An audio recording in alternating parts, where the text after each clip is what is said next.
So kita orang ni sebenarnya tim barulah. So ini adalah first game kita orang dengan line up ini. Untuk first match kita orang ni, kita orang rasa berpuas hati.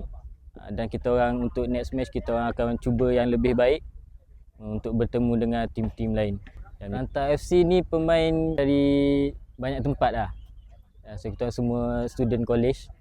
Dan kebanyakan kita orang pun baru je kenal. So dalam Liga A3 ni target kita orang ialah kita orang nak buat yang terbaik lah untuk cari pengalaman .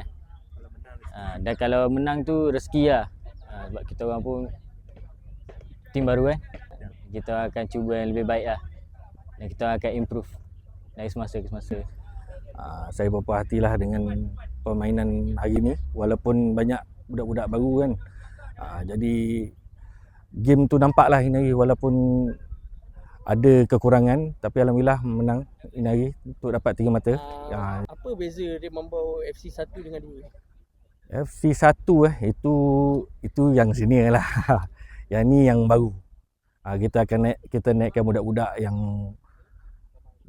sekolah menengah ni kan, campur dengan 5-6 orang yang senior.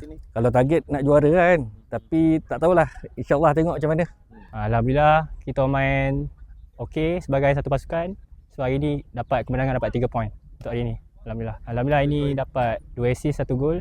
Target kita nak kalau boleh nak sampai final lah, nak champion. Tu lah. Kita campur dengan budak-budak squad muda kan. Kita nak bimbing dia orang, guide dia orang. Main sekali dengan kita orang.